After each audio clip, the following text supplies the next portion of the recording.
नमस्कार दोस्तों, स्वागत है आप सभी का। दोस्तों, आज की क्लास में हम छत्तीसगढ़ पंचायती राज अधिनियम पर डिस्कस करेंगे। इससे पहले क्लास में हमने 73वां संविधान संशोधन के बारे में डिस्कस किया था, जिसमें पंचायती राज की अवधारणा क्या होती है और पंचायती राज क्यों ज़रूरी था, क्यों उसका संवैधानिकरण किया गया, उसका पूरा इतिहास देखा था। अगर आपने वो वीडियो नहीं देखा है तो पहले उस वीडियो को देख लीजिएगा। आज की क्लास में बेसिकली हम छत्तीसगढ़ के संदर्भ में पढ़ेंगे, जिसका नाम भी है छत्तीसगढ़ पंचायती राज अधिनियम। एक एक करके पढ़ेंगे कि इसका हिस्ट्री क्या था और कैसे ये लागू हुआ, कब लागू हुआ। इसके साथ साथ कुछ महत्वपूर्ण एमसीक्यूज़ भी डिस्कस करेंगे और पिछले बार जो एडीओ का एग्ज़ाम हुआ था उससे संबंधित भी हम एमसीक्यूज़ आपको बताएंगे। तो वीडियो लास्ट तक ज़रूर देखिएगा। आप सभी के लिए एक इन्फॉर्मेशन है, अगर आप घर बैठे एडीओ एग्ज़ाम की तैयारी करना चाहते हैं तो आपको कंप्लीट पैकेज मिल जाएगा। कंप्लीट पैकेज में आपको इसके सिलेबस के जो 5 भाग है, पाँचों भाग मिलेंगे। इसका प्राइस वैसे 3,500 रुपये है, लेकिन 20 मई को मतलब फ्राइडे को, कल 20 मई को रात को 8 बजे ये ऑफ़र एक्टिवेट हो जाएगा। मतलब सिर्फ 2599 रुपये में आप खरीद सकते हैं। कोर्स कहाँ पर खरीदेंगे? हमारा एप्लीकेशन है अजय साहू ऑनलाइन क्लासेस के नाम से। अगर आपने एप्लीकेशन डाउनलोड नहीं किया है तो प्ले स्टोर में सर्च करिएगा अजय साहू ऑनलाइन क्लासेस। आपको एक एप्लीकेशन दिखेगा, उसमें सिंपली अपना मोबाइल नंबर और ईमेल आईडी डालेंगे तो आप रजिस्टर हो जाएंगे और कुछ करना है नहीं। और वहीं पे आप डेमो देखकर परचेज़ कर सकते हैं। परचेज़ करने का तरीका क्या होगा, इसके लिए हम एक अलग से ट्यूटोरियल वीडियो जल्द से जल्द अपलोड कर देंगे। अगर आप सिर्फ पंचायती राज, ग्रामीण विकास और आजीविका इन 3 सब्जेक्ट का कोर्स लेना चाहें तो ये भी अवेलेबल है। इसका प्राइस 2500 रुपये, लेकिन सेम 20 मई को जो ऑफ़र है ये एक्टिवेट हो जाएगा तो सिर्फ 1499 रुपये में आप इसको खरीद सकते हैं। ठीक है, तो ये जो ऑफ़र है जिस दिन हम लॉन्च करेंगे 20 मई, उसी दिन ही रहेगा। तो अगर आप ख़रीदना चाहते हैं तो इसी दिन आप इसको परचेज़ करिएगा। ठीक है, तो जैसा कि मैंने कहा परचेज़ कैसे करना उसके बारे में हम एक अलग ट्यूटोरियल वीडियो बना देंगे, उससे आप जो है आप समझ जाएंगे। तो चलिए शुरुआत करते हैं आज का क्लास। आज का टॉपिक का नाम है छत्तीसगढ़ पंचायती राज अधिनियम। देखिए, छत्तीसगढ़ पहले क्या था, 2000 से पहले मध्य प्रदेश का हिस्सा था। तो हमने पहले क्लास में पढ़ लिया था कि जब संविधान संशोधन हुआ उसके बाद मध्य प्रदेश पहला राज्य था जहाँ पे पंचायती राज अधिनियम लागू हुआ। तो उसी समय क्या छत्तीसगढ़ भी मध्य प्रदेश का हिस्सा था, तो छत्तीसगढ़ में आप ये भी समझ सकते हो कि चल रहा था। लेकिन जब छत्तीसगढ़ अलग हुआ 1 नवंबर 2000 को छत्तीसगढ़ बना, अलग से एक नया प्रदेश बना, तब क्या क्या चीज़ें संशोधित की गई और अलग से आपको क्या क्या चीज़ें ध्यान में रखनी है, वो आज का टॉपिक है। तो अविभाजित मध्य प्रदेश देश का प्रथम राज्य था जिसने 73वां संविधान संशोधन लागू किया। मध्य प्रदेश पंचायत राज अधिनियम 1993 बनाया और वहाँ पे लागू हुआ, और यह अधिनियम 30 दिसंबर 1993 को विधानसभा में पारित हुआ। अभी एक बार पढ़ लीजिए, उसके बाद डेट का एक अलग सीक्वेंस मैंने बनाया हुआ है, वहीं से आपको मैं याद करवा दूंगा। 24 जनवरी 1994 को राज्यपाल का अनुमोदन प्राप्त हुआ और 25 जनवरी 1994 को राजपत्र में प्रकाशित हुआ। ये हमने पहले के क्लास में भी पढ़ा है, ये हम पढ़ रहे हैं मध्य प्रदेश में जब ये लागू हुआ था। अब बात करते हैं छत्तीसगढ़ के संदर्भ में। छत्तीसगढ़ प्रदेश अधिनियम को अक्टूबर 2000 तक के संशोधनों के साथ छत्तीसगढ़ में राजपत्र क्रमांक 134 दिनांक 18 जून 2001 द्वारा अनुकूल बनाकर राजपत्र में प्रकाशित किया गया। देखिए, 1 नवंबर 2000 को छत्तीसगढ़ एक नया राज्य बना, तो 31 अक्टूबर तक के जो नियम थे, है ना, वो पंचायती राज नियम जो मध्य प्रदेश के थे छत्तीसगढ़ में मान के चलिए कि चलता आ रहा। लेकिन 1 नवंबर के बाद छत्तीसगढ़ में अपना खुद का पंचायती राज नियम मान के चलिए कि चलेगा। तो आगे हम देखेंगे कि किस तरीके से चलेगा। 1 नवंबर 2000 के बाद मध्य प्रदेश के पंचायत राज अधिनियम में जो भी संशोधन हुए वे छत्तीसगढ़ राज्य में लागू नहीं होंगे, क्योंकि दोनों जो राज्य है वो अलग अलग हो गया। छत्तीसगढ़ का अपना एक खुद पंचायती राज बन गया, इसलिए 1 नवंबर 2000 को जब छत्तीसगढ़ बना तो मध्य प्रदेश में क्या संशोधन हो रहा है उससे छत्तीसगढ़ को कोई फ़र्क नहीं पड़ेगा। यहाँ से चीज़ें जो है वो इम्पोर्टेंट है, ठीक है। उतना आपको समझ नहीं आया या कन्फ्यूज़न है तो ये स्लाइड मिनिमम याद कर लेना, इसी से क्वेश्चंस आते हैं, ठीक है। मध्य प्रदेश पंचायती राज अधिनियम की हम बात करें तो विधानसभा में कब पारित हुआ? 30 दिसंबर 1993 को। फिर जनवरी आ गए तो 93 का 94 हो जाएगा। 24 जनवरी को राज्यपाल का अनुमोदन प्राप्त हुआ और 25 जनवरी 1994 राजपत्र में प्रकाशन के साथ ये लागू हो गया। छत्तीसगढ़ की हम बात करें तो छत्तीसगढ़ पंचायत राज अधिनियम विधियों का अनुकूलन आदेश बनाया गया, ऐसे ही क्वेश्चंस आता है, ठीक है। क्वेश्चन में आपको क्या लिखा रहेगा?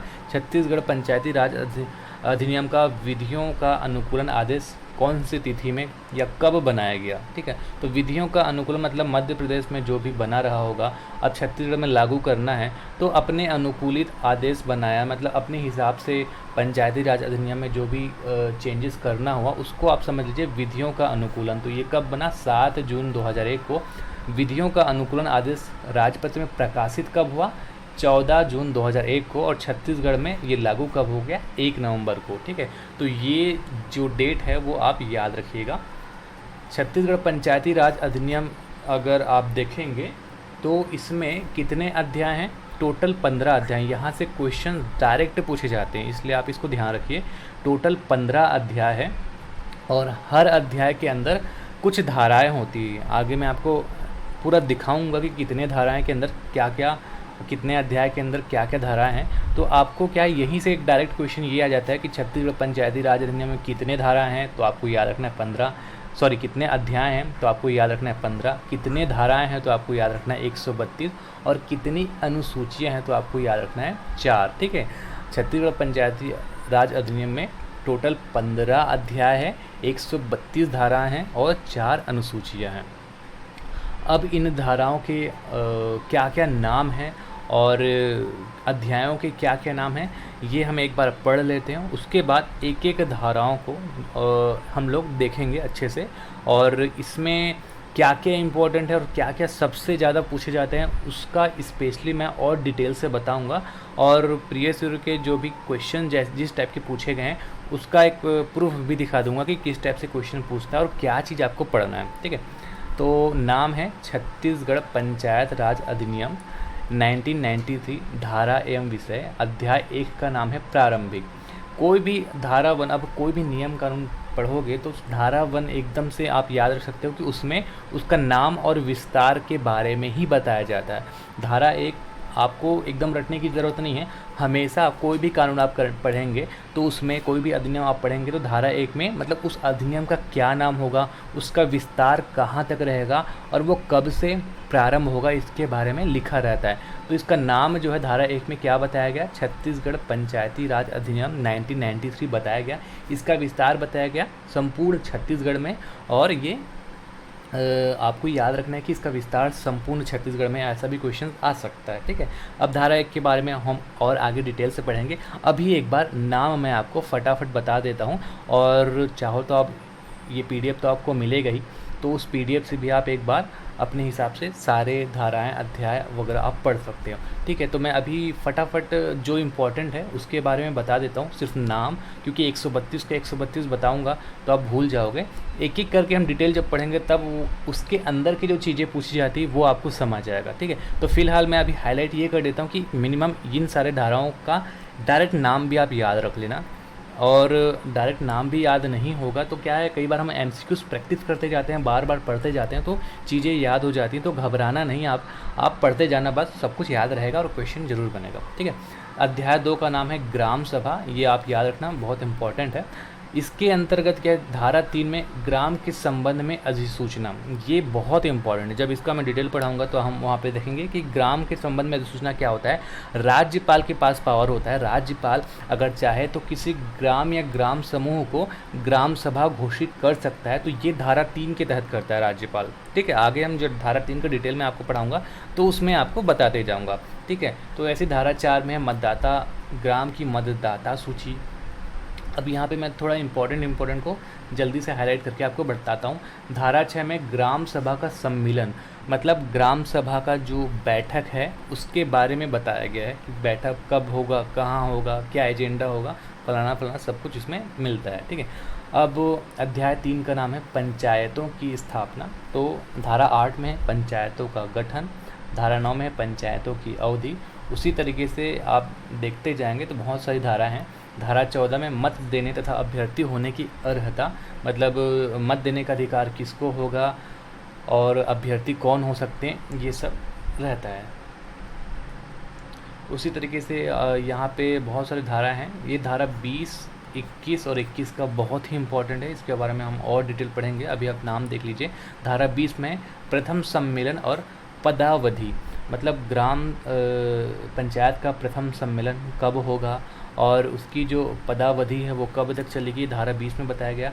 धारा 21 में सरपंच और उप सरपंच के विरुद्ध अविश्वास का प्रस्ताव, मतलब कोई भी सरपंच या उप सरपंच अगर चुनाव जीत गया और अगर उसको उसके पद से हटाना है तो उसका एक प्रोसेस होता है जिसको अविश्वास प्रस्ताव कहा जाता है।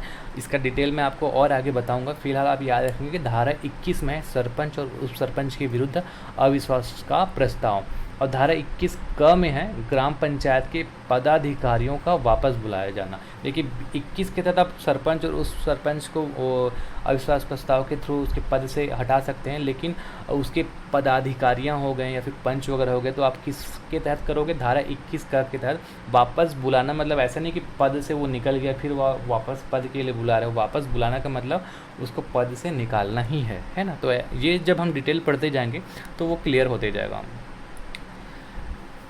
इसी तरह धारा 27 में प्रथम सम्मेलन और पदावधि ये जनपद पंचायत के संदर्भ में। धारा 28 में है अध्यक्ष या उपाध्यक्ष के विरुद्ध अविश्वास प्रस्ताव। देखिए धारा 20 में क्या था, ये ग्राम पंचायत मतलब आपका 21 में था ग्राम पंचायत मतलब सरपंच और उप सरपंच के विरुद्ध अविश्वास प्रस्ताव के बारे में, और यहाँ पे 28 में है अध्यक्ष और उपाध्यक्ष के विरुद्ध अविश्वास प्रस्ताव के बारे में। धारा 34 में प्रथम सम्मेलन और पदावधि ये जिला पंचायत के बारे में। धारा 35 में है अध्यक्ष और उपाध्यक्ष के विरुद्ध अविश्वास प्रस्ताव। तो धारा 21 हो गया। एक बार और पीछे से मैं आपको दिखाता हूँ, याद करने की कोशिश करता हूँ। ये 21 याद रख लेना, 28 याद रख लेना, और आप याद रख लेना यहाँ पे 35। ठीक है, 21 है अविश्वास प्रस्ताव पंचायत के लिए, मतलब पंचायत के पंच और पंचायत के सरपंच और उप सरपंच। 28 है अध्यक्ष और उपाध्यक्ष, और 35 है अध्यक्ष और उपाध्यक्ष, लेकिन ये होगा आपका जिला पंचायत के लिए।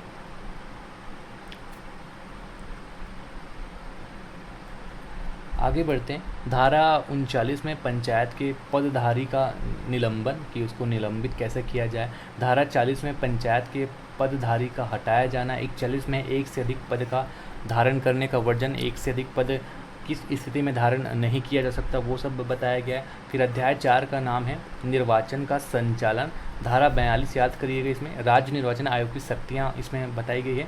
धारा 43 में नियम बनाने की शक्ति, और नियम बनाने की शक्ति तो आपको आगे बताऊंगा कि अलग अलग धाराओं में अलग अलग जो नियम बनाने की शक्ति हैं वो दी गई हैं, तो इसमें इतना कुछ खास है नहीं, आप यहाँ पे 42 याद रख लेना। फिर धारा 46 में ग्राम पंचायत की स्थायी शक्तियाँ। धारा 47 जनपद पंचायत और जिला पंचायत की स्थायी शक्तियाँ। पंचायतों की कृत्य धारा 49 में याद रखना, ग्राम पंचायत की कृत्य के बारे में बताया गया है, और 50 में जनपद पंचायत की कृत्य के बारे में, और 52 में जिला पंचायत के कृत्य के बारे में। अभी आप सिर्फ पढ़ लीजिए, टेंशन नहीं लेना कि कन्फ्यूज़न होगा या याद नहीं होगा। डिटेल आप जब पढ़ते जाओगे सब कुछ याद होगा। ठीक है, कई बार क्या होता है, बहुत रेयर ऐसा होता है कि एक आध धारा के बारे में डायरेक्ट पूछा जाए कि बताए कि इनमें से कौन सी जो धारा है वो किससे संबंधित है।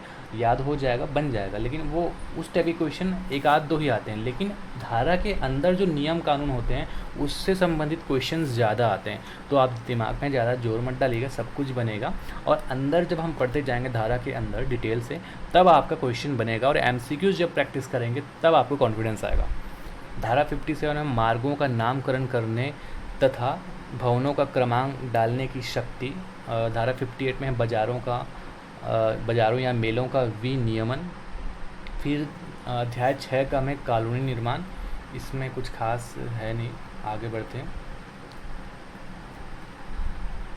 अध्याय 7 में पंचायत की निधि और उसकी संपत्ति, तो धारा 66 में पंचायत निधि के बारे में आप थोड़ा ध्यान में रख सकते हैं। फिर अगला है अध्याय 8 पंचायत की स्थापना, बजट तथा लेखे। इसमें 69 याद रखेंगे, सचिव तथा मुख्य कार्यपालिका अधिकारी की नियुक्ति कैसे करना है वो धारा 69 में मिलता है। अध्याय 9 का नाम है कराधान और दावों की वसूली। अध्याय 10 का नाम है नियंत्रण। इसमें धारा 88 में पंचायत के कार्यकलापों की जांच कैसे की जानी चाहिए वो बताया गया है। धारा 90 पंचायत और अन्य स्थायी प्राधिकारियों के बीच विवाद, ये इम्पॉर्टेंट है, इसका डिटेल जब मैं बताऊंगा तो अब आपको और क्लियर हो जाएगा। देखिए कभी कभी क्या होता है, पंचायत के बीच आपस में विवाद हो जाता है या उसके पदाधिकारियों के बीच विवाद होता है, तो विवाद का निपटारा कौन करेगा, इसका क्वेश्चन बहुत पूछा भी जाता है। तो डायरेक्ट राज्य सरकार जो है विवादों का निपटारा करता है, मतलब विवादों के बीच निर्णय किसका अंतिम रहेगा, राज्य सरकार का रहेगा। इस तरीके से क्वेश्चन आता है, तो ये धारा 90 इम्पॉर्टेंट है। अध्याय 11 नियम और उपविधियाँ, और अध्याय 12 है शास्ति। शास्ति का मतलब होता है दंड एक तरह का। और अध्याय 13 का नाम है प्रकीर्ण। यहाँ पे धारा 111 याद रखेंगे, पंचायत के सदस्य या सेवक लोक सेवक होंगे, ऐसा धारा 111 में कहा गया है। तो इस तरीके से जो क्वेश्चंस है वो जनरली पूछे जाते हैं। बहुत सिंपल है, 3 बार एक ऐसे याद रख लेना। और पंचायत के सदस्य या लोक सेवक, पंचायत के सदस्य जो होंगे वो लोक सेवक होंगे, ऐसा धारा 111 में कहा गया है। ऐसा आपको थोड़ा सा ध्यान रखना है, प्रैक्टिस करोगे, MCQ सॉल्व करते जाओगे, याद होते जाएगा। अब आगे बढ़ते हैं। धारा 127 खंड तथा जिला पंचायत की सीमाओं में परिवर्तन अगर करते हैं तो धारा 127 के तहत करते हैं। अध्याय 14 है संपरीक्षा। और अध्याय 14 का ये आप याद रखेंगे, अध्याय 14 का नाम, क्योंकि इसमें आपको अनुसूचित क्षेत्रों में पंचायतों के लिए जो विशिष्ट उपबंध है उसके बारे में बताया गया। तो अनुसूचित क्षेत्रों से संबंधित क्वेश्चन जो है वो जनरली पूछे जाते हैं, इसलिए आपको धारा अध्याय 14 क में क्या है उसका शीर्षक भी याद रखना है, और कुछ धाराएँ जो मैं आपको बताऊँगा वो एटलीस्ट आपको ध्यान में रखना है। ठीक है, अध्याय 14 का अनुसूचित क्षेत्रों में पंचायत के लिए जो विशिष्ट उपबंध होंगे उसके बारे में बताया गया है, जिसमें से धारा 129 ख मतलब ABC अगर आप देंगे तो ये B हो जाएगा और ये C हो जाएगा। तो 129 ख या B, इसमें ग्राम सभा तथा ग्राम सभा का गठन। देखिए ग्राम सभा का जब हमने पहले पढ़ा था तो धारा 3 में हमने पढ़ा था, लेकिन वो सामान्य के लिए था। अब हम पढ़ रहे हैं अनुसूचित क्षेत्र के लिए विशिष्ट उपबंध। तो आपको क्वेश्चन पूछ दिया जाए कि अनुसूचित क्षेत्र से संबंधित ग्राम सभा या ग्राम सभा का गठन कौन सी धारा में है, तो आप याद रखेंगे धारा 129 का ख या फिर B, और ग्राम सभा की शक्तियाँ और उसकी कृत्य इसमें है 129 C। ये हम अनुसूचित क्षेत्र के संदर्भ में देख रहे हैं। ठीक है, तो ये 129 ख जो है वो बड़ा इंपॉर्टेंट है, इसको आप याद रखेंगे। अब अनुसूचियों के बारे में देखते हैं। अनुसूची 1 में यहाँ पे क है और ख है, सिर्फ पढ़ लेते हैं। अनुसूची 1 में यहाँ पे लिखा है धारा 77 की उपधारा 1। अनुसूची 1 क में उसी तरह से लिखा हुआ धारा 77 क। अनुसूची 2 में लिखा हुआ है धारा 77 की उपधारा 2। एक बार ऐसे जोड़ी मिलाव टाइप का भी क्वेश्चन आ गया था। ठीक है, तो आप याद रखेंगे अनुसूची में धारा 77, यहाँ पे एक बार ध्यान दे सकते हैं कि अनुसूचियों में धारा 77 ही है, और यहाँ पे उपधारा 1 है, फिर क है, फिर उपधारा 2 है। हालांकि ये थोड़ा सा मुश्किल है, इस टाइप की चीज़ें याद रख लेना, 1-2 बार पढ़ लेना, प्रैक्टिस करोगे याद होगा। इस टाइप का क्वेश्चन एक बार आया था, इसलिए मैं आपको ये पढ़ा रहा हूँ। ठीक है, क में है ग्राम पंचायत द्वारा अधिरोपित किए जाने वाले अनिवार्य कर। ख में है जनपद पंचायत द्वारा आरोपित किए जाने वाले अनिवार्य कर। ये अनुसूची 1 की हम बात करें। अनुसूची 1 क में है ग्राम सभा के द्वारा, ये ग्राम पंचायत है और यह ग्राम सभा द्वारा अधिरोपित किए जाने वाले अनिवार्य कर। उसी तरह अनुसूची 2 में हम आते हैं तो ग्राम पंचायत द्वारा अधिरोपित किए जाने वाले अन्य वैकल्पिक कर। इसमें है जनपद पंचायत द्वारा अधिरोपित किए जाने वाले अन्य वैकल्पिक कर। कैसे याद होगा, पहले अनिवार्य कर है, उसके बाद है आपका ग्राम सभा। पहले हम बात करेंगे ग्राम पंचायत, जनपद पंचायत, अनिवार्य कर।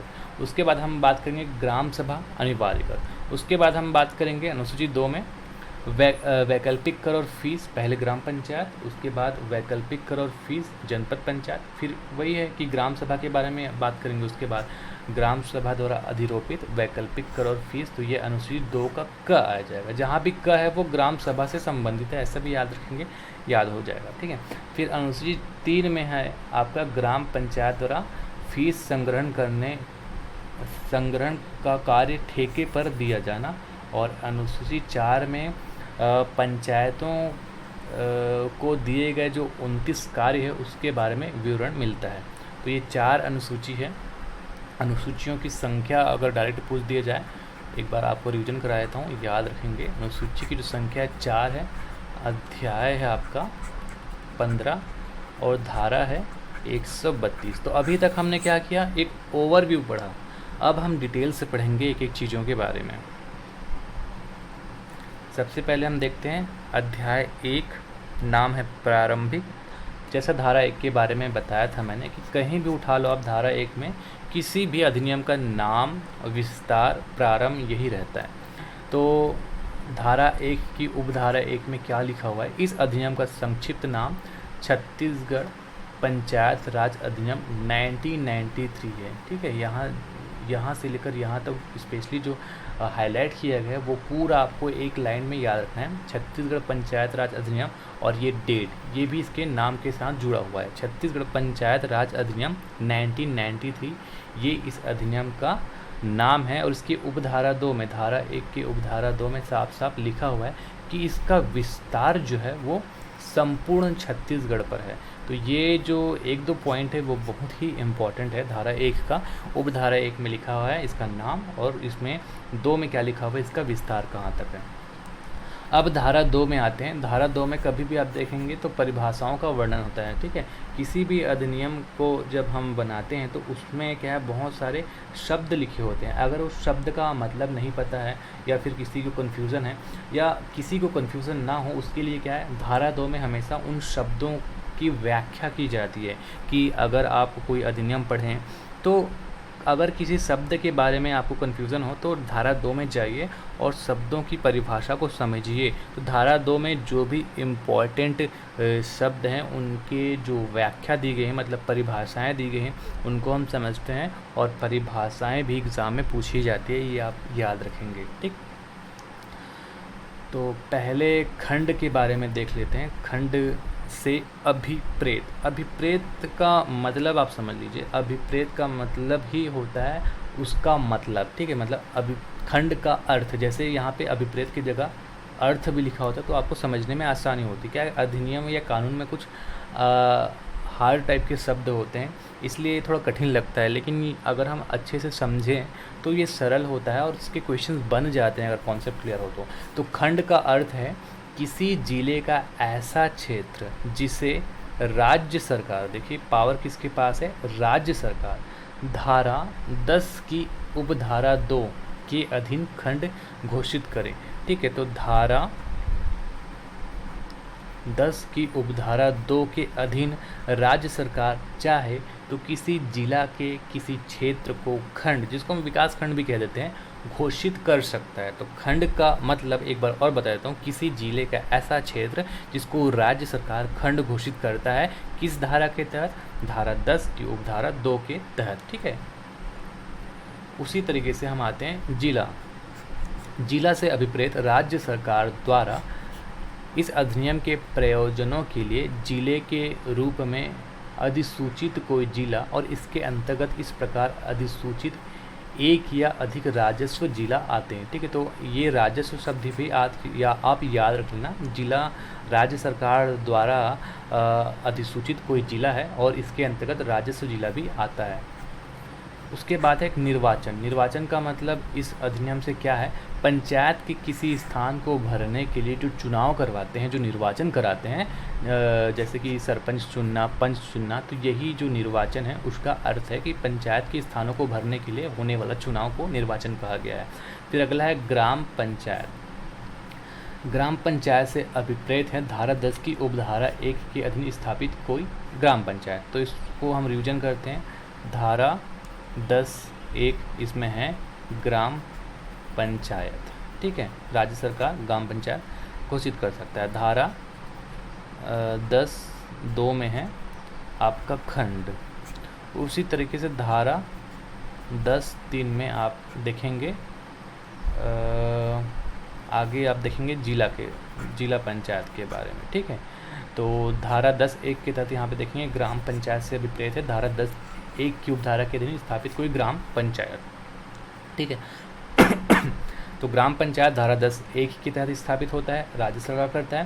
धारा 10(2) के तहत कोई खंड, और खंड में ही क्या होता है, जनपद पंचायत, ठीक है। तो धारा 10(2) में आपको अगर खंड भी दिया जाए या जनपद पंचायत दिया जाए तो एक ही चीज़ है, याद रखेंगे। देखिए यहाँ पे लिखा हुआ है जनपद पंचायत, धारा 10 की उपधारा 2 के अधीन स्थापित कोई जनपद पंचायत। इसमें कन्फ्यूज़न नहीं होना, सेम चीज़ है, खंड में ही जनपद पंचायत होता है, ठीक है।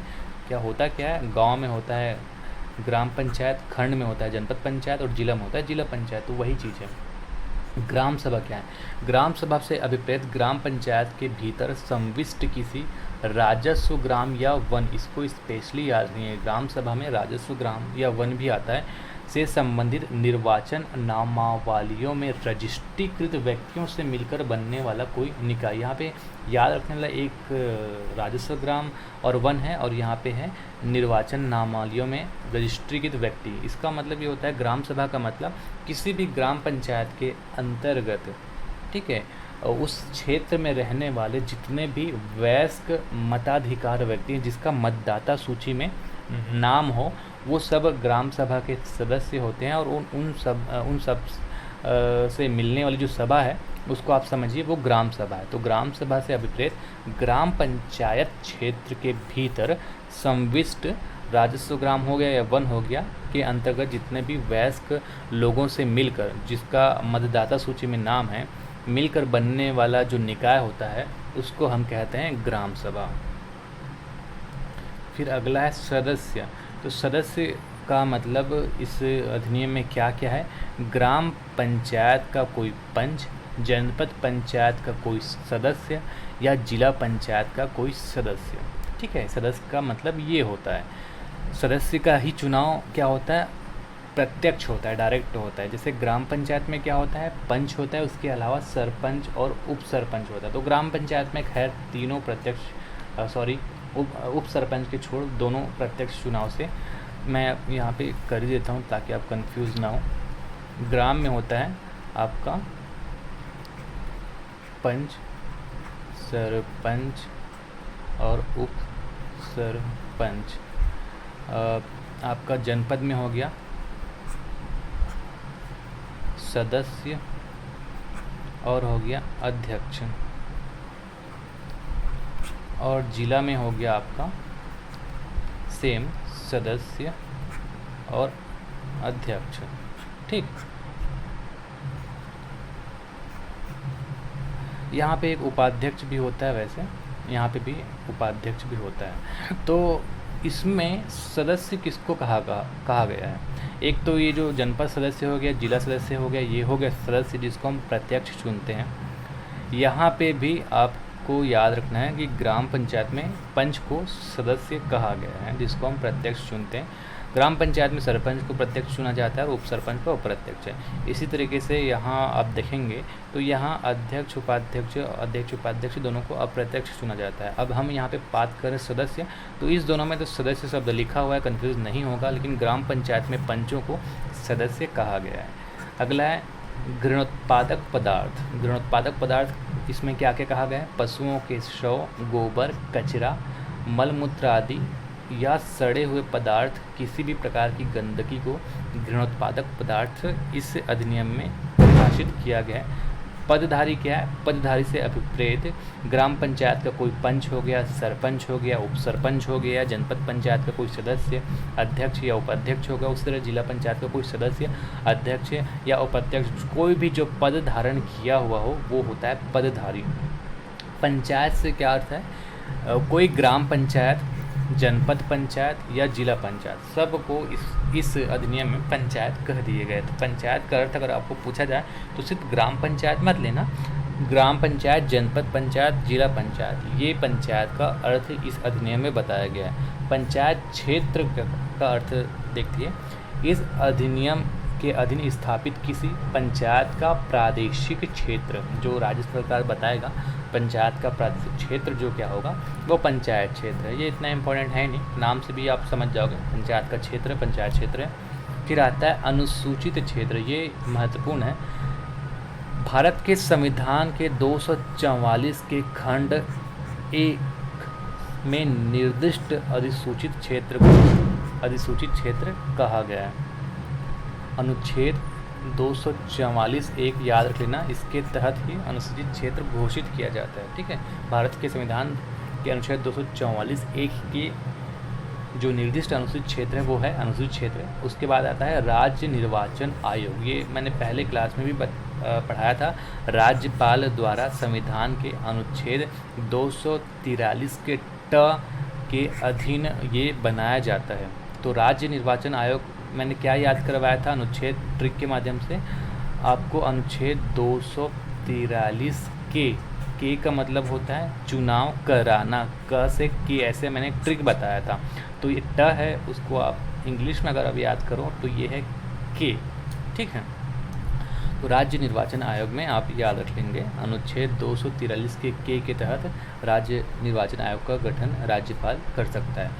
कर के अंतर्गत क्या क्या आता है, कोई कर, उपकर, रेट या फीस, ये तीनों कर के अंतर्गत आता है। कोई कर, उपकर या कोई फीस या रेट। ग्राम से अभिप्रेत कोई ऐसा ग्राम जिसे राज्यपाल द्वारा लोक अधिसूचना द्वारा इस अधिनियम के प्रयोजनों के लिए ग्राम के रूप में विनिर्दिष्ट किया गया है। ठीक है, राज्यपाल जो है मैंने आपको बताया था धारा 3 में कि राज्यपाल चाहे तो किसी ग्राम या ग्राम के समूह को ग्राम के रूप में घोषित कर सकता है। और इस ग्राम में क्या क्या सम्मिलित है, स्पष्टीकरण भी मैंने आपको बताया था। ग्राम में सम्मिलित है राजस्व ग्राम तथा वन ग्राम, राज्यपाल के पास पावर है। उसके बाद आते हैं जिला पंचायत, तो धारा 3 की उपधारा 3 के अधीन स्थापित जिला पंचायत। ठीक है, फिर से मैं आपको रिवीजन करा देता हूँ। धारा 10(1), 10(2) और 10(3).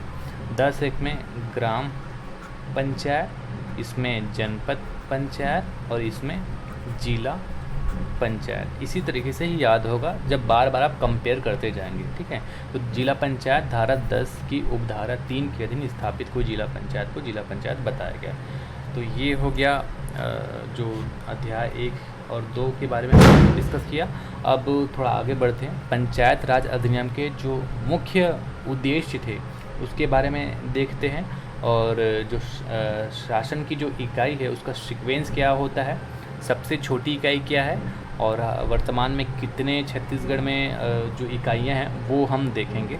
तो स्थानीय स्वशासन एवं विकास संबंधी कार्य को करने के लिए इसको बनाया गया, मतलब पंचायती राज संस्थाओं को प्रभावपूर्ण बनाने के लिए पंचायती राज अधिनियम लाया गया। और ये जो है पंचायत राज अधिनियम 1993 क्रमांक आप याद रखेंगे, क्रमांक 1 सन 1994 लाया गया। इसमें पंचायत से संबंधित विधियों को संकलित किया गया।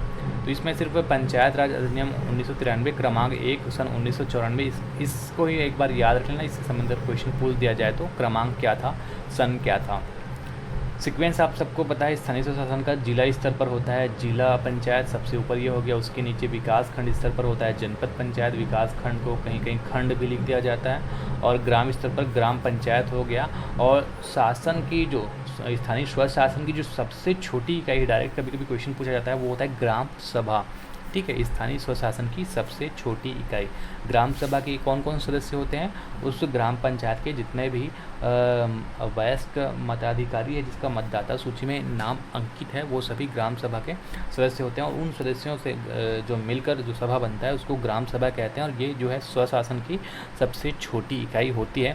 स्थानीय स्वशासन और छत्तीसगढ़ में इसकी संख्या, तो देखिए ये जो संख्या है ये अभी अपडेट हुआ है। ठीक है, ये हम देखते हैं कि अपडेट इसमें क्या क्या है देखना है और कौन कौन से वेबसाइट और इकोनॉमिक सर्वे में क्या क्या लिखा हुआ है।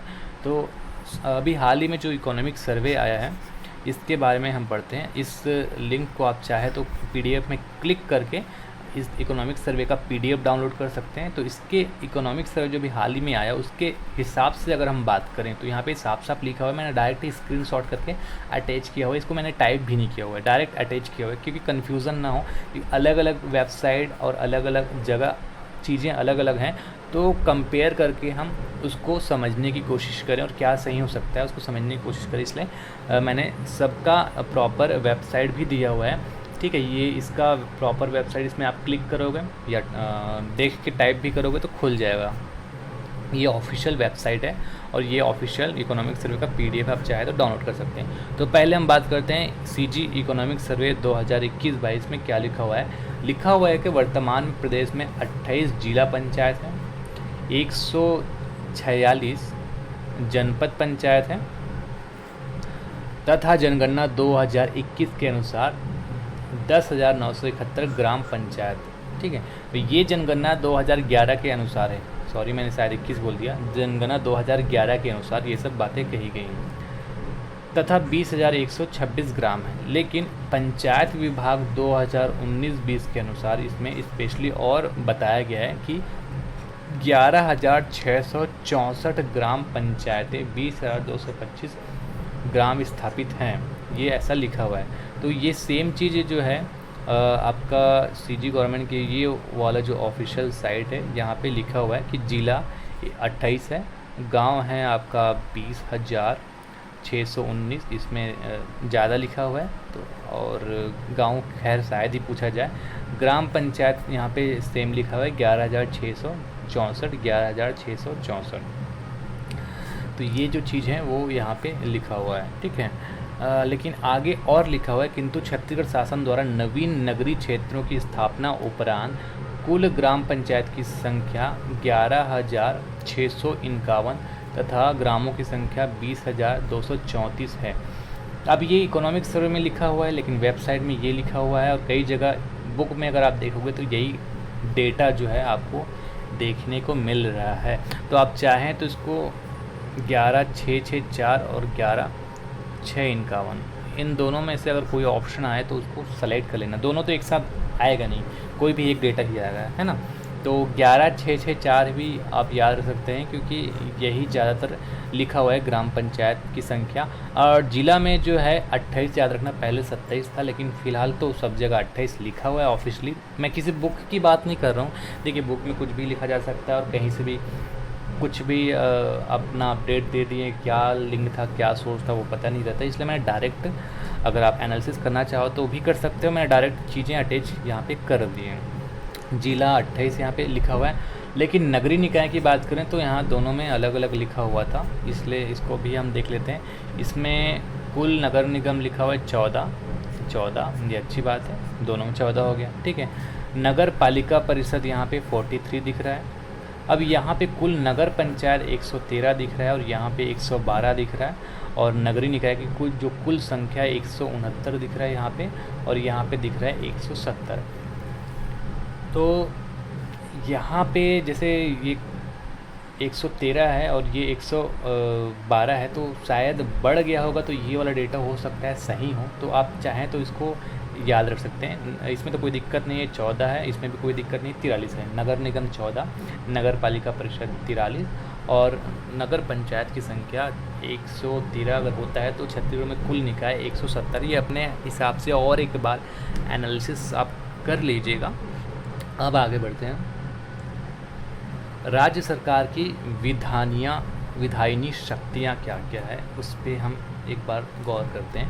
छत्तीसगढ़ पंचायती राज अधिनियम 1993 की धारा 43 तथा 95, इन दोनों में राज्य सरकार को विधायनी शक्ति, नियम बनाने की शक्ति सौंपी गई है। अगर आपको डायरेक्ट क्वेश्चन ऐसा पूछ दिया जाए कि किस धारा के तहत राज्य सरकार को नियम बनाने की शक्ति है, तो धारा 43 और 95 में बताया गया है। इसके द्वारा राज्य सरकार क्या कर सकती है? पंचायतों का गठन, उसके कार्य का संचालन कौन से विधि के तहत किया जाना चाहिए वो कर सकता है, शक्तियों का उपयोग कर सकता है, संपत्ति स्थापना, आय व्यय, लेखे जोखे, कराधान, निरीक्षण, ये सब काम कर सकता है। ये नहीं पूछा जाएगा। इसके बाद जो निम्न काम अलग से मैंने इम्पोर्टेंट है इसलिए यहाँ पे लिखा हुआ है, ये पूछा जाता है राज्य सरकार क्या कर सकती है बताइए। और अगर क्वेश्चन ऐसा पूछा जाए कि निम्न में से राज्य सरकार क्या कर सकती हैं या निम्न में से क्या नहीं कर सकती हैं, तो एक बार इसको आप गौर से पढ़िएगा। किसी अधिकारी के कार्य का निरीक्षण राज्य सरकार कर सकती है कि अधिकारी सही तरीके से काम तो कर रहा है कि नहीं कर रहा है, कहीं वो करप्शन तो नहीं कर रहा है या फिर गलत तरीके से कोई काम तो नहीं कर रहा है, ये राज्य सरकार तय करता है। किसी भी कार्य पर रोक लगा सकता है राज्य सरकार। किसी भी विषय की जानकारी का अधिकार भी राज्य सरकार को है। पदाधिकारी को पद से निलंबन करने का अधिकार किसको है? राज्य सरकार को। ये क्वेश्चन आ सकता है। 2 या 2 से अधिक पंचायतों के विवाद के बीच जो निपटारा होना चाहिए, फिर अंतिम निर्णय सर्वोपरि होना चाहिए, वो कौन करता है? राज्य सरकार। ये तो बहुत ही इंपॉर्टेंट है। 2 या 2 से अधिक पंचायतों के विवाद में जब भी कुछ होता है तो अंतिम निर्णय किसका होता है? राज्य सरकार। और ये धारा 90 में भी मैंने आपको बताया था। धारा 90 को और डिटेल से हम यहाँ पे पढ़ लेते हैं क्योंकि ये इम्पोर्टेंट है। धारा 90 पंचायतों और अन्य स्थानीय प्राधिकारियों के बीच विवाद। ठीक, पंचायतों और अन्य स्थानीय प्राधिकारियों के बीच अगर विवाद होता है तब क्या होना चाहिए, ये धारा 90 में है। तो 2 या अधिक पंचायतों के बीच या पंचायतों और किसी अन्य स्थानीय प्राधिकारी के बीच किसी ऐसे विषय के संबंध में जिसमें से संयुक्त रूप से हितबद्ध हैं कोई विवाद उद्भूत होने की दशा में ऐसा विवाद राज्य सरकार को निर्दिष्ट किया जाएगा। मतलब अगर उनको लगता है 2 या 2 से अधिक पंचायत को या फिर अधिकारी को कि एक बोलता है अलग बोलता है, दूसरा अलग बोलता है, या फिर लगता है कि दोनों मेरे हित में है या हित में, कुछ भी विवाद उत्पन्न हो जाता है, अगर ऐसी कोई स्थिति उत्पन्न होती है तब वो मामला जो है वो राज्य सरकार को निर्दिष्ट किया जाता है। मतलब राज्य सरकार के पास भेजा जाता है और राज्य सरकार उस पर विनिश्चय करता है, जो भी वो अंतिम होता है। मतलब राज्य सरकार का उस विवाद से संबंधित जो भी फैसला होगा वो अंतिम होगा। इसको आप कंठस्थ कर लीजिए, बहुत इंपॉर्टेंट है। धारा 90 2 या 2 से अधिक पंचायतों या फिर स्थानीय अधिकारियों के बीच विवाद का निपटारा करता कौन है या फिर अंतिम निर्णय किसका होगा? राज्य सरकार का। लेकिन इसमें एक और कंडीशन है, ये भी इम्पोर्टेंट है, यदि विवाद पंचायत और छावनी बोर्ड के बीच है। याद रखेंगे, विवाद किसके किसके बीच है?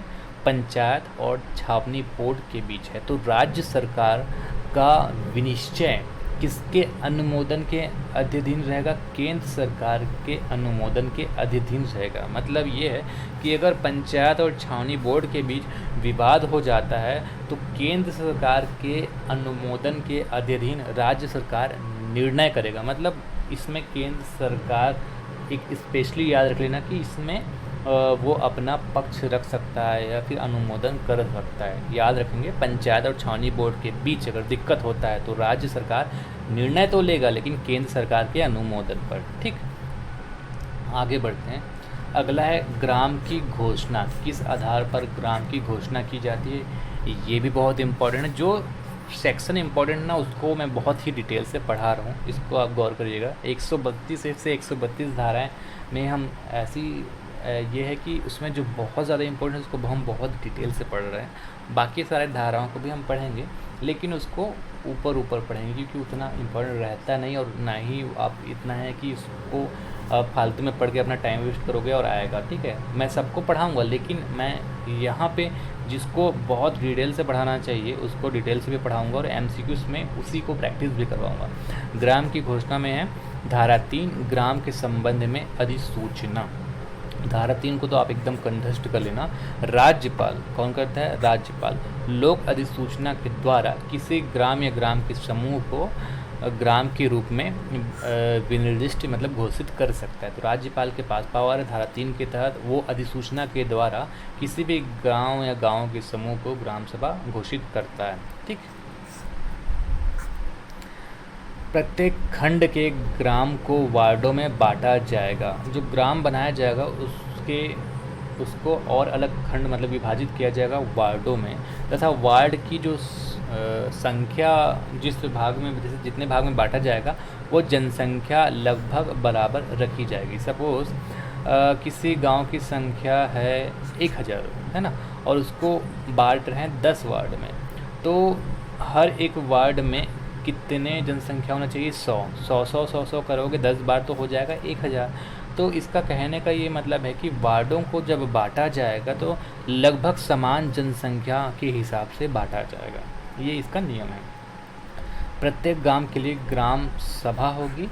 इस ग्राम सभा का सदस्य हर वयस्क व्यक्ति होगा, लेकिन वयस्क तो कोई भी हो सकता है।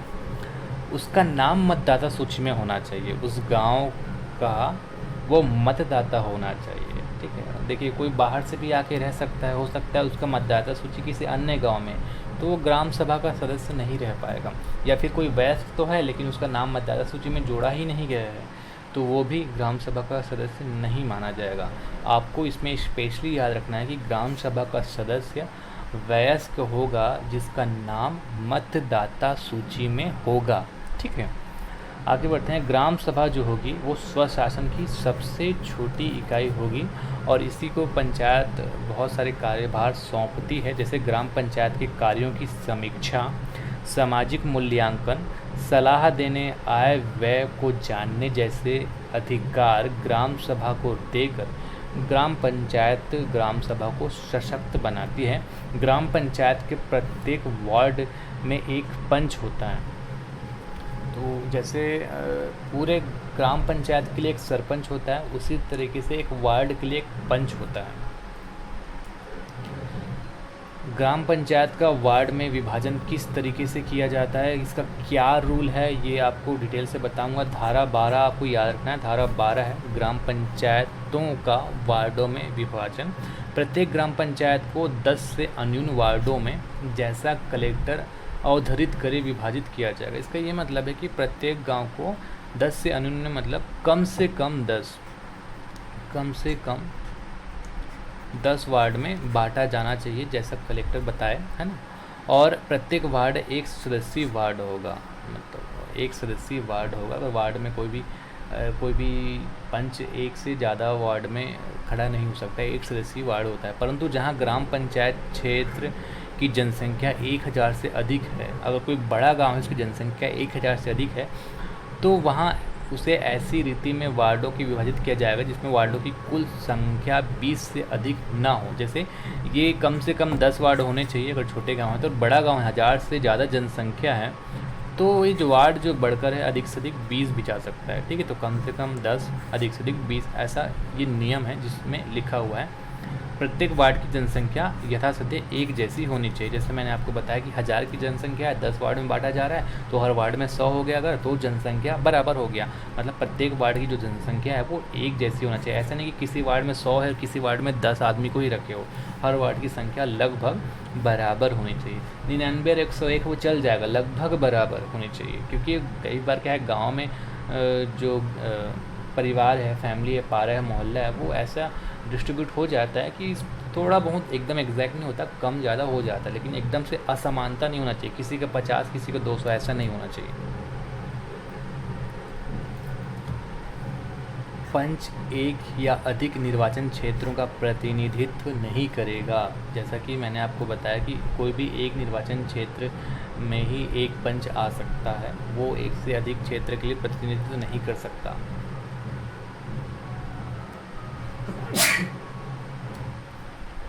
प्रत्येक ग्राम पंचायत में एक सरपंच और उप सरपंच होगा और जनपद तथा जिला पंचायत में भी उसी तरीके से अध्यक्ष होगा और उपाध्यक्ष होगा। अनुसूचित क्षेत्र में पंचायतों के विस्तार हेतु समुदायगत संसाधनों, रीति रिवाजों, सार्वजनिक एवं धार्मिक प्रथाओं एवं परंपरागत प्रबंध प्रथाओं को अनुरूप बनाने का प्रावधान है, जैसा पिछले क्लास में पेशा एक्ट वगैरह के बारे में मैंने बताया था। अब जो आगे पढ़ेंगे हम पंचायत की संरचना के बारे में पढ़ेंगे। धारा 8 में पता चलता है कि पंचायत की जो संरचना है वो त्रिस्तरीय संरचना है। त्रिस्तरीय संरचना में आप 3 संरचना याद रखेंगे, जिला, जनपद और ग्राम या गांव, है ना। तो जिला में होता है जिला पंचायत, जनपद में हो गया जनपद पंचायत और ग्राम में हो गया ग्राम पंचायत। तो ये जो संरचना है इसको बोला जाता है त्रिस्तरीय संरचना, जो धारा 8 में लिखा हुआ है, ठीक है। तीन स्तरों पर पंचायतों का गठन किए जाने का प्रावधान है।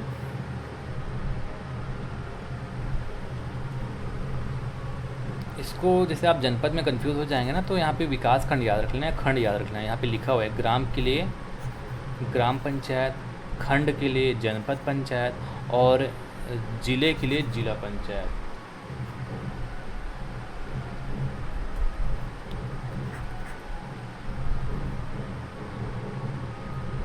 पंचायतों का गठन इस अधिनियम के प्रोविजन से किया जाता है, ये सब यहाँ पे लिखा हुआ है, तो इसको आप देख सकते हैं। ग्राम के लिए ग्राम पंचायत, जो सेम चीज़ मैंने आपको बताया था। खंड के लिए जनपद पंचायत, जिला के लिए जिला पंचायत। तो ये धारा 8 का स्क्रीनशॉट मैंने अटैच किया हुआ है ताकि आपको समझ आ जाए। इसमें क ख ग मतलब ABC इस तरीके से याद रखेंगे। धारा 8 के ए में ग्राम पंचायत के बारे में कहा गया है कि इसका गठन कैसे होना चाहिए।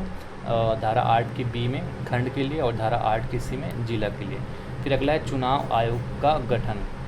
पंचायतों के लिए जो भी चुनाव होता है उसको निष्पक्ष ढंग से कराने के लिए एक चुनाव आयोग का गठन किया जाता है, और चुनाव आयोग का जो गठन है वो धारा 42 के तहत राज्यपाल करता है। ठीक है, तो चुनाव आयोग जो होता है, राज्य चुनाव आयोग, वो केवल पंचायत और नगर निगम से संबंधित, मतलब शहरी और ग्रामीण से संबंधित जो भी चुनाव होते हैं उसको ही कराता है। धारा 42 के बारे में पढ़ लेते हैं। राज्य निर्वाचन आयोग की शक्तियाँ, इसमें लिखा हुआ है धारा 42 में। धारा 42 क्या है? राज्य निर्वाचन आयोग की शक्तियाँ। पंचायतों के लिए कराए जाने वाले समस्त निर्वाचन के लिए निर्वाचन नामावलियाँ तैयार करना और उन सभी निर्वाचनों का अधीक्षण, निर्देशन तथा निर्देशन नियंत्रण की समस्त शक्तियाँ राज्य सरकार द्वारा गठित राज्य निर्वाचन आयोग में निहित है। तो ये जो निर्वाचन आयोग है राज्य सरकार गठित करती है ताकि निष्पक्ष ढंग से चुनाव कराया जा सके। राज्य निर्वाचन आयोग की शक्तियाँ इसमें बताई गई हैं, धारा 42, ये याद रख लीजिएगा। फिर अगला है पदों का आरक्षण। ये भी इम्पॉर्टेंट है कि कौन कौन से पदों का जो है किस तरीके से और किस अनुपात में आरक्षण होता है, ये पूछा जाता है। तो खंड के भीतर ग्राम पंचायतों में अनुसूचित जाति तथा अनुसूचित जनजातियों की कुल जनसंख्या में जो अनुपात है, उसी अनुपात में अनुसूचित जनजाति और अनुसूचित जातियों के लिए ग्राम पंचायत के सरपंच के पद आरक्षित रहेंगे। इसका ये मतलब है कि किसी भी विकास खंड के अंतर जो कुल ग्राम में सरपंचों की जो संख्या है और उस खंड के अंदर जितने भी अनुसूचित जाति और अनुसूचित जनजाति की संख्या है उसका अनुपात निकाला जाएगा, और उसी अनुपात पे अनुसूचित जाति और अनुसूचित जनजाति में जो आरक्षण दिया जाना चाहिए पदों पे, वो दिया जाता है। तो यहाँ पे एक लाइन है, जनसंख्या के अनुपात में आरक्षण मिलता है, इसको आप याद रख लेना। ठीक है, अगला पढ़ते हैं। खंड में जहां अनुसूचित जातियों और अनुसूचित जनजातियों की सम्मिलित जनसंख्या 50% से कम है, अगर ऐसी कोई विकास खंड है जहां पे अनुसूचित जनजाति और अनुसूचित जाति दोनों को हम मिलाते हैं और उसमें ये आता है कि जो कुल जनसंख्या उसमें अनुसूचित जाति और अनुसूचित जनजाति दोनों की जनसंख्या को मिलाकर भी उसकी जो जनसंख्या वो 50% से कम है, अगर ऐसा कंडीशन आता है तब अन्य पिछड़े वर्ग को आरक्षण दिया जाता है 25%। याद रखेंगे, है ना, सरपंच के कुल पदों में 25% स्थान अन्य पिछड़े वर्ग को मिला जाता है। तो ये जो आरक्षण है जनसंख्या के अनुपात वाला वो 17(2) में है, धारा 17(1) में है, और धारा 17(2) में है कि अगर कुल जनसंख्या अनुसूचित जाति और अनुसूचित जनजाति का 50% से कम होता है तो 25% जो OBC आरक्षण मिलता है वो धारा 2 में है। प्रत्येक ग्राम पंचायत में अनुसूचित जातियों और जनजातियों के लिए स्थान आरक्षित किए जाएंगे। ऐसे स्थान विहित प्राधिकारी द्वारा उस पंचायत के भिन्न भिन्न वार्डों के लिए विहित रीति में चक्रानुक्रम में आवंटित किए जाएंगे। मतलब अलग अलग, जैसे एक 5 साल का जो टर्म होता है तो चक्रानुक्रम का ये मतलब होता है कि 2 क्रमवर्ती निर्वाचन, ठीक है, 2 सामान्य निर्वाचन की अवधि को एक चक्रानुक्रम माना यहाँ पे गया है। तो मतलब अगर कोई आरक्षण मिलता है तो वो 10 साल के लिए वहाँ पे वो पद आरक्षित रहेगा, उसके बाद वो बदल जाएगा। किसी ग्राम में जहाँ अनुसूचित जातियों जनजातियों के स्थान 50% से कम हैं, ये हमने देखा था सेम चीज़ यहाँ पे दोबारा टाइप हो गया है। तो ये जो 25% का आरक्षण ओबीसी को मिलता है, ये भी विहित से चक्रानुसार मतलब चक्रानुक्रम अनुसार कलेक्टर के द्वारा आवंटित किए जाते हैं। खंड के भीतर सरपंचों की कुल स्थानों की संख्या में कम से कम 50% आरक्षण जो है महिलाओं के लिए आरक्षित होंगे। अगर किसी विकास खंड की हम बात करें तो कुल जैसे किसी विकास खंड में 100 सरपंचों के लिए चुनाव हो रहा है, तो 50 जो सरपंच होंगे, जो पद होगा वो महिलाओं के लिए आरक्षित होगा। तो जो आरक्षण है महिलाओं के लिए सरपंच पद के लिए वो 50% है। ठीक है।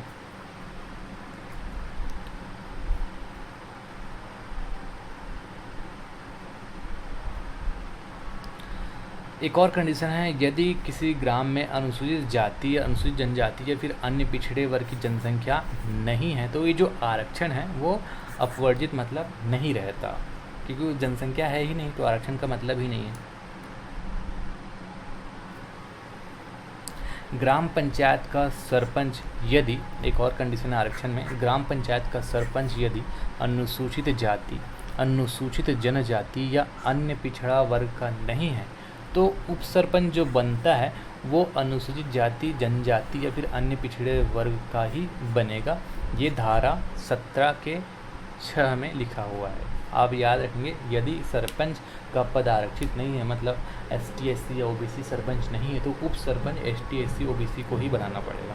ग्राम पंचायत के पंच, सरपंच तथा जनपद एवं जिला पंचायत के सदस्यों का चुनाव सीधे मतदान के द्वारा, इसको तो पहले क्लास में हमने पढ़ लिया था कि डायरेक्ट चुनाव होता है, और जनपद तथा जिला पंचायत के जो अध्यक्ष होते हैं और उपाध्यक्ष वगैरह जो होते हैं, उसका जो चुनाव होता है वो अप्रत्यक्ष तरीके से होता है, और उप सरपंच का चुनाव भी अप्रत्यक्ष तरीके से होता है।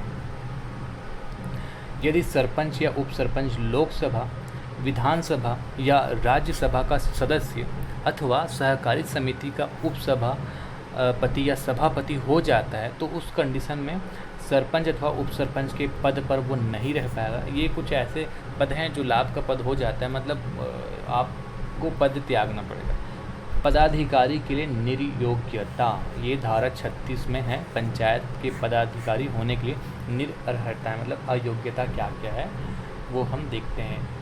कोई व्यक्ति किसी पंचायत के पदधारी के रूप में निर्वाचन के लिए एक से अधिक वार्डों या निर्वाचन क्षेत्र से खड़ा होने के लिए पात्र नहीं होगा। जैसे कोई पंच एक से अधिक वार्ड में खड़ा नहीं हो सकता, तो और कोई भी एक व्यक्ति एक से अधिक गांव में सरपंच पद के लिए खड़ा नहीं हो सकता। ये कुछ निर्हरताएँ हैं। ठीक है। कोई भी व्यक्ति निम्न स्थिति में पंचायत के पदधारी के रूप में निर्वाचन में खड़ा होने के लिए पात्र नहीं होगा यदि, क्या क्या कंडीशन है कि पात्र नहीं होगा, धारा 36 में बताया गया, वो हम पढ़ते हैं।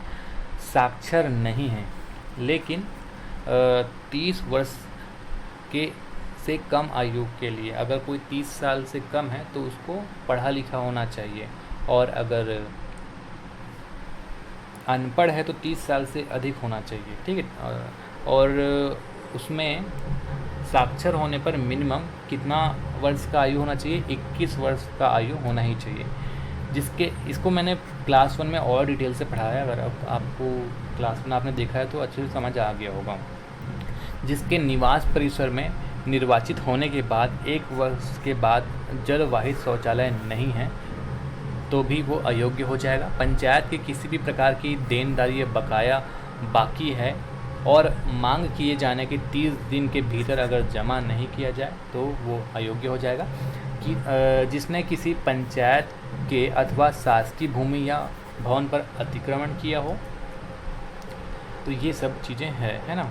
और इसके अलावा भी धारा 36 में जो निर्भरताएँ हैं वो क्या क्या है वो हम देख लेते हैं। सिविल अधिकार संरक्षण अधिनियम 1955 के अधीन स्वावक पदार्थों, इसमें आप मादक पदार्थ या फिर कोई नशीले पदार्थ समझ सकते हैं। अगर कोई व्यक्ति नशीले पदार्थ का उपयोग करता है, उसका विक्रय करता है, उसको खरीद फरोख्त करता है, इससे संबंधित अगर कोई अपराध करता है और अपराध में वो दोषी ठहराया जाता है, तो दोषी होने का जो समय होता है उससे लेकर 5 वर्ष की कालावधि तक वो जो है चुनाव नहीं लड़ पाएगा। ठीक है, तो आपको याद रखना है, अगर वो दोषी ठहराया जाता है तो 5 वर्ष तक वो कोई चुनाव नहीं लड़ सकता, या इसको बढ़ाया जा सकता है अगर चाहे तो राज्य सरकार इस अवधि को बढ़ा भी सकता है। किसी अन्य अपराध का सिद्ध दोष ठहराया गया, ये तो स्वापक पदार्थ मतलब मादक पदार्थ से संबंधित का दोष हो गया।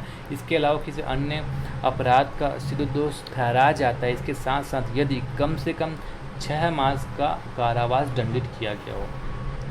छोटे मोटे अपराध के लिए नहीं, अगर ऐसा कोई अपराध जिसमें 6 महीने का कारावास किसी ने भोगा है, तो कारावास से निकलने के बाद मतलब जब उसको जेल से छोड़ा जाएगा और छोड़ने के बाद 5 वर्ष कंप्लीट होना चाहिए, 5 वर्ष तक वो अयोग्य रहेगा, है ना। तो ये और कुछ निर्भरताएं हैं। जो विकृत वित्त का है, मतलब जो मेंटल है एक तरह से कह सकते हैं, जिसका जो मानसिक स्थिति वो सही नहीं है, लेकिन ऐसा भी नहीं कि गांव के 5 लोग बोल दिए हैं कि वो मेंटल है या फिर वो चुनाव में नहीं खड़ा हो सकता तो उसको खड़े होने नहीं चाहिए। प्रॉपर प्रूफ होना चाहिए, मतलब सक्षम न्यायालय द्वारा ऐसा घोषित किया गया हो कि वो विकृत वित्त का है, जो दिवालिया हो गया हो, जो किसी पंचायत के अधीन कोई लाभ के पद का धारण करता हो, या फिर केंद्रीय सरकार या राज्य सरकार के नियंत्रणाधीन किसी पब्लिक सेक्टर की सेवा में, मतलब कोई सरकारी नौकरी में हो, या फिर कोई केंद्र सरकार या राज्य सरकार के अधीन जो भी पब्लिक सेक्टर में काम करता रहा हो और भ्रष्टाचार से संबंधित मामले के लिए बर्खास्त किया गया हो, ये सब जो है अयोग्य होंगे। जिसने किसी विदेशी राज्य की नागरिकता स्वेच्छापूर्वक ग्रहण कर लिया है, पंचायत की इजाज़त के बिना पंचायत या उसकी समिति के क्रमवर्ती 3 सम्मेलन में अनुपस्थित रहता है, मतलब पंचायत के अगर लगातार 1, 2, 3 इसमें तीनों में अगर अनुपस्थित रहता है तो, और या फिर 6 मास की कालावधि में हुए सम्मेलनों में आधे सम्मेलन में उपस्थित नहीं होता। अगर 6 महीने में सपोज 3 बार सम्मेलन हुआ है, मतलब बैठक हुआ है, और इसमें से 2 में अनुपस्थित है, 4 हुआ है तो इसमें 2 में अनुपस्थित है, 3 में अनुपस्थित है, तो आधे से ज़्यादा में अगर अनुपस्थित है तो फिर ठीक है। याद रखना है आपको कि लगातार 3 बार अनुपस्थित अगर रहता है तो, और अगर 6 मास की कालावधि में आधे से अधिक सम्मेलनों में उपस्थित रहता है तो। अगला टॉपिक है पंचायतों का कार्यकाल। ग्राम पंचायत, जनपद पंचायत, जिला पंचायत के निर्वाचन का प्रकाशन होने के बाद प्रकाशन की तारीख से 30 दिन की अवधि के अंदर इनकी पहली बैठक आयोजित की जाती है। ठीक, प्रकाशन जो है वो योग्य अधिकारी कराता है, उसके बाद 30 दिन के बाद जब प्रकाशन हो जाता है जीत का, उसके 30 दिन के बाद पहली बैठक मतलब प्रथम सम्मेलन जिसको हम कहते हैं वो होता है। प्रथम सम्मेलन का जो बैठक होता है विहित अधिकारी द्वारा बुलाई जाती है, अर्थात क्रमशः सचिव ग्राम पंचायत के लिए, मुख्य कार्यपालन अधिकारी जिला पंचायत के लिए और मुख्य कार्यपालन अधिकारी जनपद पंचायत के द्वारा ही होती है, तो इनके द्वारा बुलाई जाती है प्रथम सम्मेलन। ये प्रथम सम्मेलन की बात धारा 20, 27 और 34 में मिलेगा, मतलब ग्राम पंचायत के लिए 20, जनपद के लिए 27, जिला के लिए 34। प्रत्येक पंचायत अपने पहली बैठक की तारीख से, इसको पहले क्लास में भी मैंने बता दिया था कि पहली बैठक की तारीख से लेकर 5 वर्ष का जो टर्म है वो काउंट किया जाता है। तो कार्यकाल कैसे गिना जाता है, पहली बैठक से लेकर 5 वर्ष तक का जो होता है उसको गिना जाता है। और अगर किसी कारणवश विघटन हो जाता है तो 6 महीने के भीतर चुनाव वगैरह कराया जाता है। ये सब पहले क्लास में मैंने डिस्कस कर लिया था। तो धारा 19 में क्या है, निर्वाचन की अधिसूचना सरपंच, उप सरपंच और पंचों के प्रत्येक निर्वाचन की विहित प्राधिकारी द्वारा ऐसी रीति में जैसा कि विहित किया जाए प्रकाशित किया जाएगा। तो विहित प्राधिकारी जो है कौन सरपंच बना, कौन उप सरपंच बना, इसका प्रकाशन करता है। और फिर प्रकाशित होने के 30 दिन के अंदर क्या होता है, प्रथम सम्मेलन होता है धारा 20 प्रथम सम्मेलन और पदावधि। तो ग्राम पंचायत का प्रथम सम्मेलन धारा 19 के अंतर्गत जो भी प्रकाशन होता है तो उसके 30 दिन के बाद, याद रखेंगे प्रथम सम्मेलन कब होता है, प्रकाशन के 30 दिन बाद, और प्रथम सम्मेलन के 5 साल बाद ही माना जाता है कि 5 साल का कार्यकाल संपूर्ण हुआ।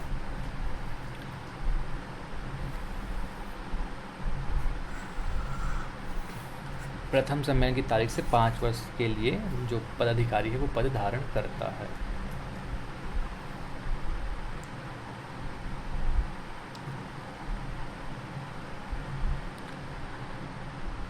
ग्राम पंचायत का पद अधिकारी या पदधारी कोई भी व्यक्ति हो, अगर उस ग्राम पंचायत क्षेत्र का मतदाता नहीं रहता या उसके राज्य विधानसभा के सदस्य या संसद के किसी सदन के सदस्य होने पर तत्काल अपने पद पर नहीं रह जाएगा। अगर कोई ऐसा व्यक्ति जो सरपंच है लेकिन उन्होंने गांव छोड़ दिया, फिर उसको लगा कि मैं दूसरे गांव में शिफ्ट होऊंगा, और उसके बाद उसने शिफ्ट होने के 4-5 साल बाद हो सकता है उसने क्या किया, 10 साल बाद, 5 साल, खैर 5 साल से पहले बाद तो उसका कार्यकाल ख़त्म हो जाएगा। अगर वो मतदाता किसी भी कारणवश नहीं रहता ग्राम पंचायत क्षेत्र का, तो वो क्या होता है, वो ऑटोमेटिकली ये होता है कि अपने पद पर नहीं रह पाएगा, अयोग्य हो जाएगा। और अगर राज्य विधानसभा का सदस्य बन जाता है या संसद के किसी भी सदन का सदस्य बन जाता है, तो तत्काल अपने पद पर वो नहीं रह पाएगा, उसको छोड़ना पड़ेगा।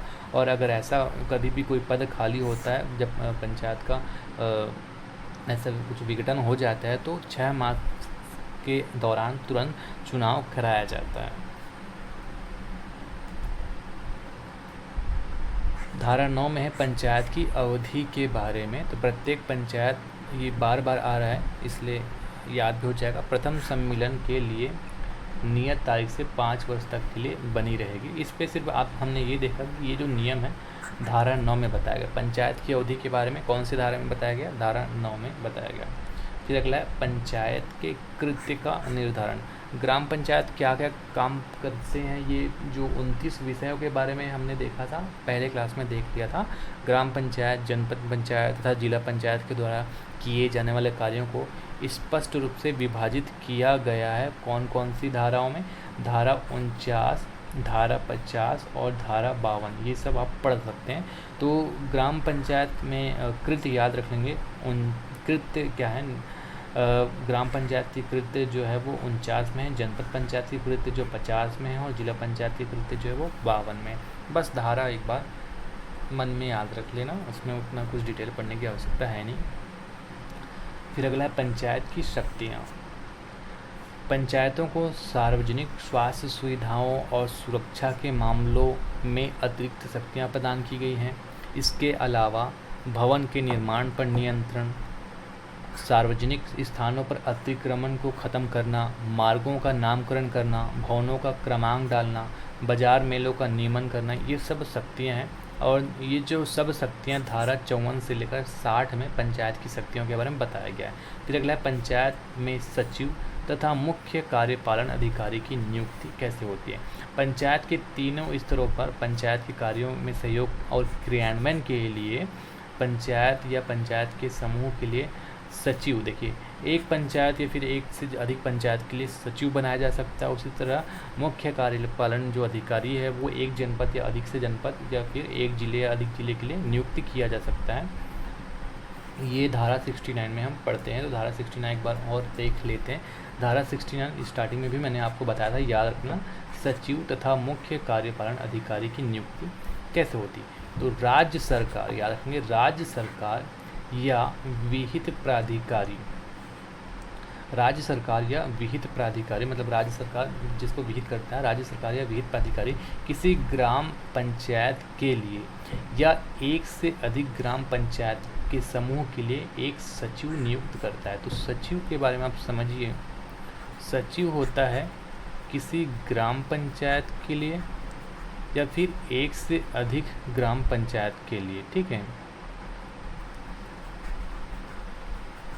एक या एक से अधिक ग्राम पंचायत के लिए एक सचिव राज्य सरकार या विहित प्राधिकारी नियुक्त करता है। कोई व्यक्ति ग्राम पंचायत के सचिव अगर कोई पदधारी का नातेदार है, जैसे कोई क्या हो सकता है, किसी ग्राम पंचायत में कोई सरपंच है, पंच है या फिर उप सरपंच है, उसका चाचा है, भतीजा है, बेटा है, ऐसा कोई भी नातेदार सचिव नहीं बन पाएगा, ठीक है। तो यहाँ पे पदाधिकारी के जो नातेदार हैं वो पंचायत के सचिव नहीं बन पाएंगे, इसके बारे में लिखा हुआ है। धारा 69 के उपधारा 2 में पढ़ते हैं। उपधारा 1 में तो बताया गया सचिव के बारे में, अब इसमें बताया गया मुख्य कार्यपालन अधिकारी जनपद के लिए। ठीक है, राज्य सरकार प्रत्येक जनपद पंचायत के लिए एक मुख्य कार्यपालन अधिकारी करेगी और एक या उससे अधिक अतिरिक्त मुख्य कार्यपालन अधिकारी को भी नियुक्त कर सकता है। ठीक है, तो अतिरिक्त मुख्य कार्यपालन अधिकारी जो है, मुख्य कार्यपालन अधिकारी जो है वो एक होगा जनपद के लिए, और एक से अधिक जो है अतिरिक्त मुख्य कार्यपालन अधिकारी जो है वो जनपद के लिए नियुक्त कर सकता है, जैसा कि वो उचित समझे।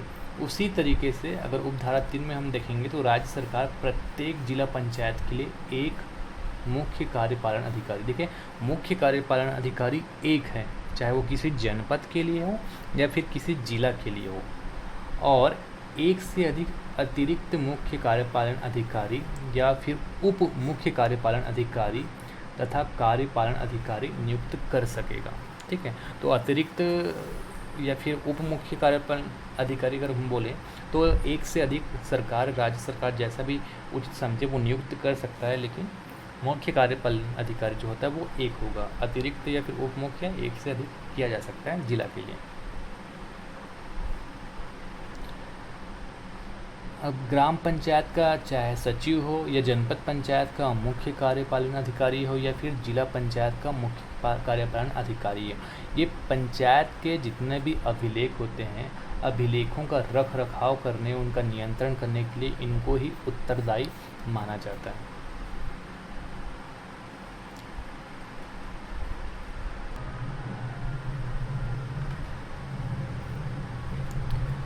चलिए इसके आगे के जो क्लासेस हैं अगर आप पढ़ना चाहते हैं तो पेड क्लास जो हमारा है वो आपको ज्वाइन करना पड़ेगा। मोबाइल एप्लीकेशन में अजय साहू ऑनलाइन क्लासेस जो है उस पर आप पेड क्लास ज्वाइन कर सकते हैं। ज्वाइन करने का प्रोसेस का एक अलग वीडियो हम डाल देंगे।